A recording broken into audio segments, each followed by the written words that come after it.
Pernah kepikiran nggak sih gimana caranya negara-negara di seluruh dunia ini bisa saling nyambung? Mulai dari makanan yang kita santap, musik yang kita dengerin, sampai berita yang kita baca. Yuk kita coba bedah bareng-bareng gimana koneksi ini semua terbentuk, mulai dari lingkup tetangga dekat kita sampai ke seluruh dunia. Oke, kita mulai dari ide yang paling simpel. Coba deh bayangin diri kita sendiri.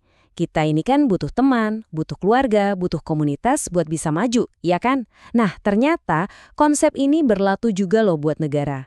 Di zaman yang serba nyambung kayak sekarang, nggak ada satu negara pun yang bisa benar-benar maju sendirian. Mereka itu saling butuh.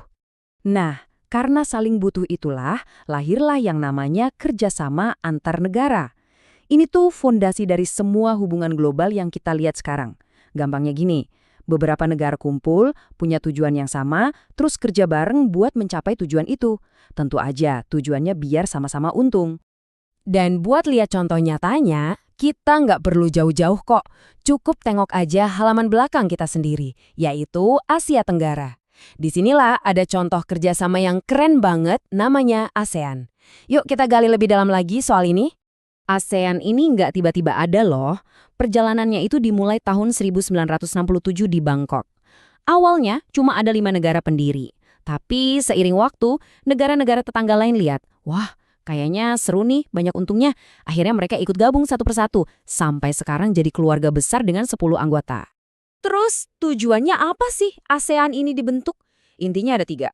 Pertama, jelas soal ekonomi, biar semua anggotanya makin makmur. Kedua, dan ini penting banget, buat ngejaga perdamaian di wilayah kita. Dan yang ketiga, biar kita semua makin akrab lewat kerjasama sosial dan budaya. Nah, 3 tujuan besar tadi diwujudkan lewat 3 pilar utama. Di pilar ekonomi, mereka bikin area perdagangan bebas, biar jual beli barang antar negara makin gampang.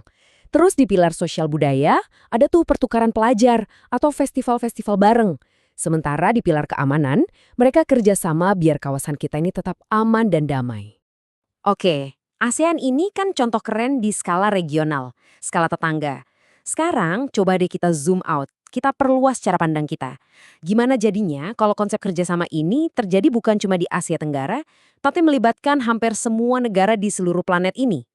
Jawabannya adalah sebuah fenomena raksasa yang kita semua rasakan dampaknya tiap hari. Globalisasi. Inilah bentuk koneksi internasional di level paling puncaknya. Apa sih sebenarnya globalisasi itu?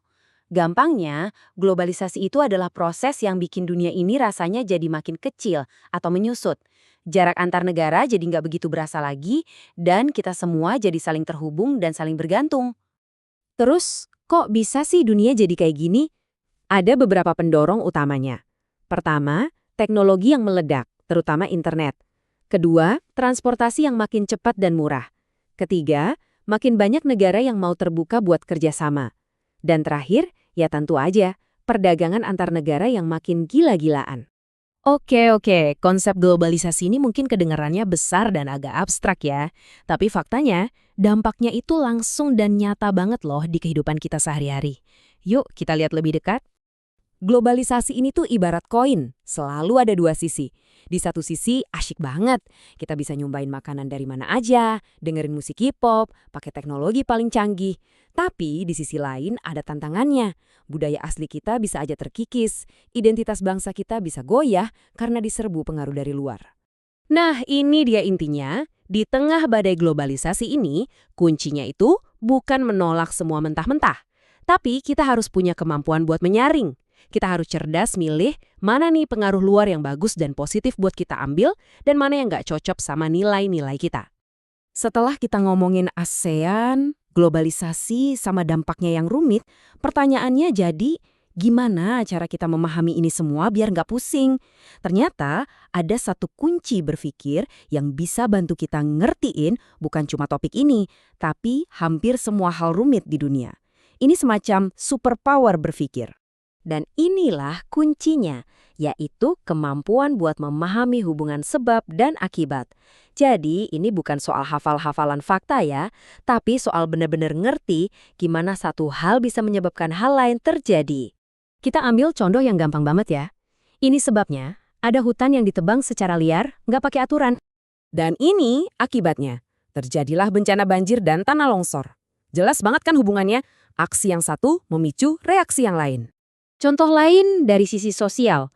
Misalkan sebabnya di dalam masyarakat mulai tumbuh rasa nggak toleran sama perbedaan. Apa akibatnya? Wah, potensi buat terjadi konflik sosial jadi gede banget. Sekali lagi, hubungan sebab akibatnya kelihatan jelas.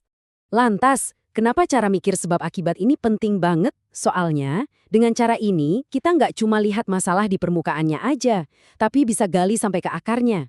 Kita jadi sadar kalau setiap tindakan itu pasti ada dampaknya. Dan yang paling penting, kita jadi bisa nemuin solusi yang beneran nyelesain masalah, bukan cuma solusi sementara. Jadi, inilah rangkumannya. Memahami hubungan sebab dan akibat itu adalah kunci buat kita bisa jalan di dunia yang makin terhubung ini. Dan ini membawa kita ke satu pertanyaan terakhir buat kamu renungkan ya. Coba pikirin deh, satu aja tindakan yang kamu lakuin hari ini, kira-kira apa ya akibatnya buat hari esok?